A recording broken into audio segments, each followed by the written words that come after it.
excess of that, surfeiting, the appetite may sicken and so die. The strain again, it had a dying fall. Oh, it came o'er my ear like the sweet sound. The breast upon the bank of violets, stealing and giving odor, enough no more. 'Tis not sweet, so sweet now as it was before. O spirit of love, how quick and fresh art thou, that notwithstanding thy capacity receiveth, as the sea not enters there. Of what validity and pitch soar, but falls into abatement and low price, even in the minute, so full of shapes is fancy that it alone is high fantastical. Will you go on hunt, my lord? What curio? The heart? Why so? So do I, the noblest I have. Oh, when my eyes did see Olivia first, methought she purged the air of pestilence. That instant was turned into a heart, and my desires, like fell, cool hounds, ere since pursued me. How now? What news from her? So please, my lord, I might not be admitted, but from her handmaid do return the answer. The element itself, till 7 years' heat, shall not behold her face at ample view. But like a colstress she will veil walk, and water once a day her chamber round. With eye oftening brine all this to season, a brother's dead love which she would keep fresh, and lasting in her sad remembrance. Oh, she hath the heart of a fine frame, to pay the debt of love but to a brother.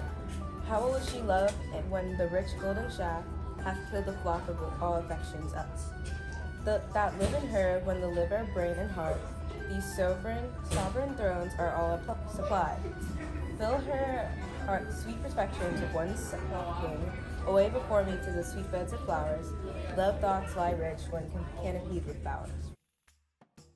What country friend is this? This is Lyria, lady. And what should I do in Illyria? My brother, he is in Elysium.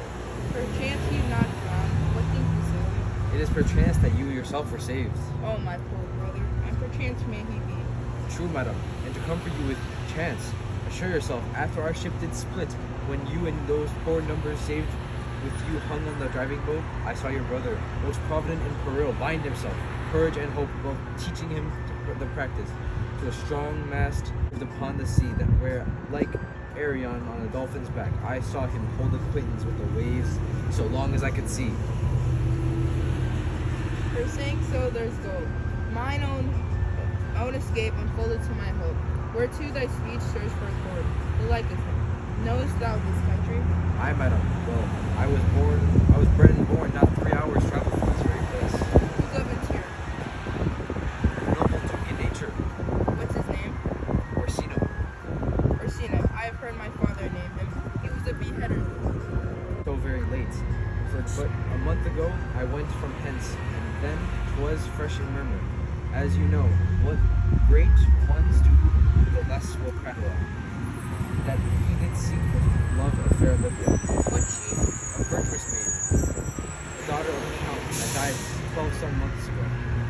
Then, leaving her in the protection of his son, her brother, surely also died, for whose dear love they say she hath abjured the company and the sight of men. Oh, that I served that lady, and might not be delivered from the world, till I had made mine own occasion mellow, what my estate is. That were hard to compass, because she will admit no kind of suit, not know the doom. There is a fair behavior in thee, captain, and though the nature of the beauteous wall doth oft close in pollution, yet of thee I believe thou hast a mind that suits. With this thy fair and outward character, I prithee and I pray thee bounteously. Conceal me what I am and be my aid, for such disguise as have me shall become the form of my intent. I'll service thee. Thou shalt present me as an image. It may be worthy thy pains, for I can sing and speak to him in many sorts of music. That will allow me very worth his service. What else may have to time I will commit, and only shape thou silence to my will. Be you his unch, and your mute I'll be. When my tongue blabs, then let my eyes not see. I thank thee. Lead me on. What a plague means my niece, to take the death of her brother thus. I am sure care is an enemy to life. "On my troth," said Toby, "you must come in earlier o' nights. Your cousin, my lady, takes great expectations to your ill hours."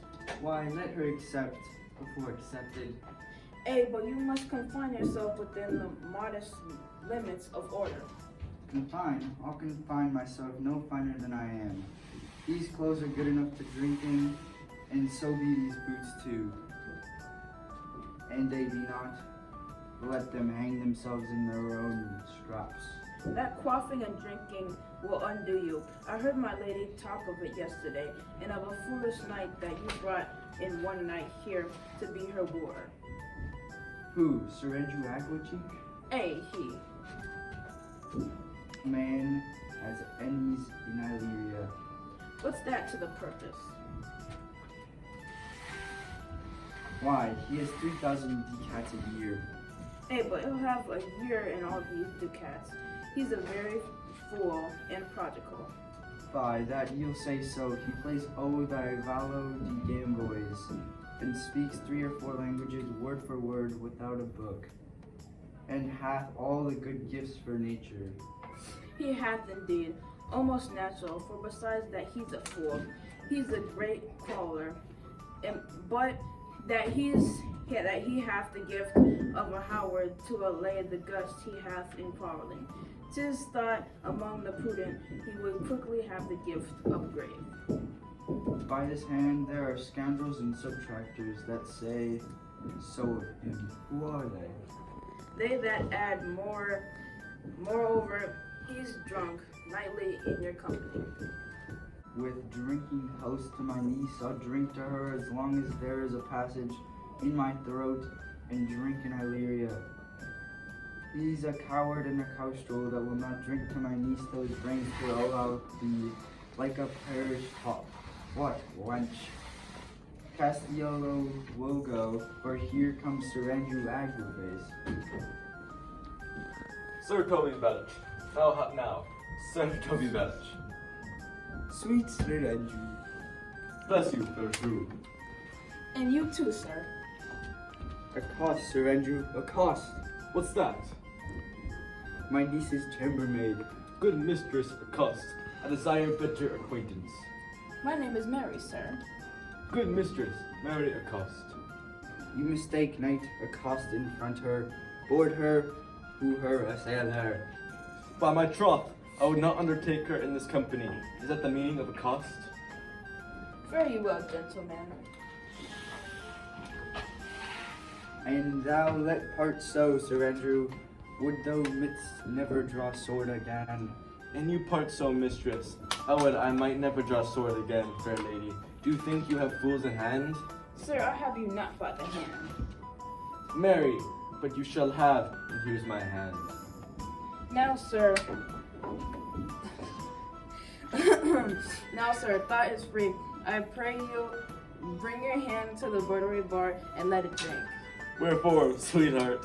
What's your metaphor? It's dry, sir. Why would I think so? I am not such a... But I can keep my hand dry. But what's your jest? A dry jest, sir. Are you full of them? Sir, I have them at my fingers' ends. Marry now, I let go your hand.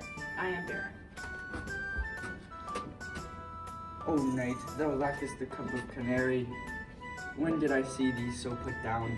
Never in your life. I think unless you see canary put me down. Methinks sometimes I have no more wit than a Christian, an ordinary man has. But I'm a great eater of meat and beef, and I believe that does harm to my wit. Or, no question. And I thought that I'd forswear it. I'd ride home tomorrow, Sir Toby. Porqué, my dear knight. What is porqué? Do or do not? I would I had bestowed that time in the tongues, that I had fencing, dancing, and bear baiting. Oh, I had followed the arts. Then hadst thou had an excellent head of hair. Why would that have mended my hair? Last question, for thou seest it will not curl by nature. But it becomes me well enough, does it not? Excellent, it hangs like flax on the distaff, and I hope to see a housewife take thee between her legs and spin it off. Faith, I'll be home tomorrow, Sir Toby. Your niece will not be seen, or if she be, It's 4-1, shall none of me. The count himself, here's hers, by who's her. She'll none know the count.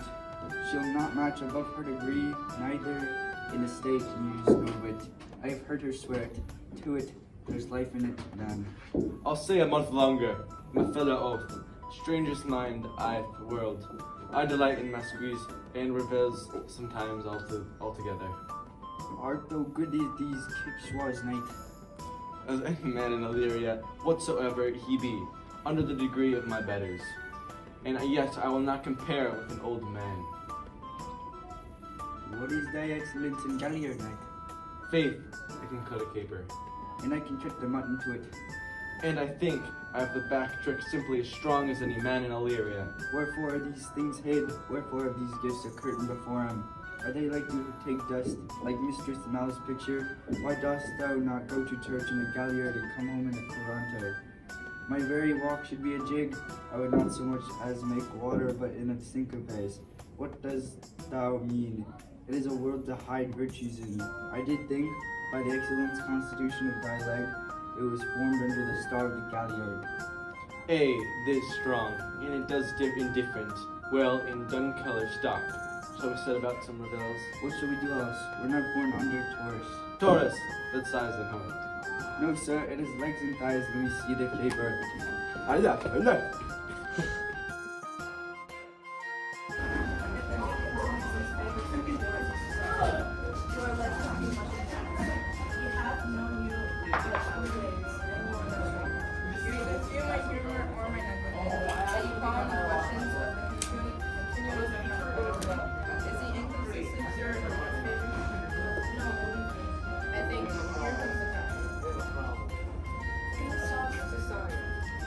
On your attendance, my lord. Stand you there while Cesario, thou art now reverend at all. I have accounted the book even my secret. Therefore bid me address that fee unto her. Be not denied access. Stand at her doors, and tell her thy fixed foot shall grow till thou have honors. Sure, my noble lord. If she be so abandoned to her son, as it is spoke, she never will admit. Be clamorous and leap all civil bounds, rather than make an unprofited return. I say I do speak with her, my lord. Watching the love, surprise her with disguise of my dear faith, it shall become thee well to act thy love. She will attend it and better thy youth than in museums of more great aspect. I think not so, my lord. Dear lad, believe it. For they shall yet believe thy happy years thou art salmon. Diana's lip is not as smooth as her lips. Thy small pipe is a maiden's organ. Shrill and sound, all sublative a woman's part. I know thy consolation is right apt for this affair. Some 4 or 5 attend him, all if you will, for best I am, and when least in good company. Prosper well in this, and thou shalt live as freely as thy Lord to his good. I'll do my best to woo your lady, yet a bard full strife. Who I will myself be his wife.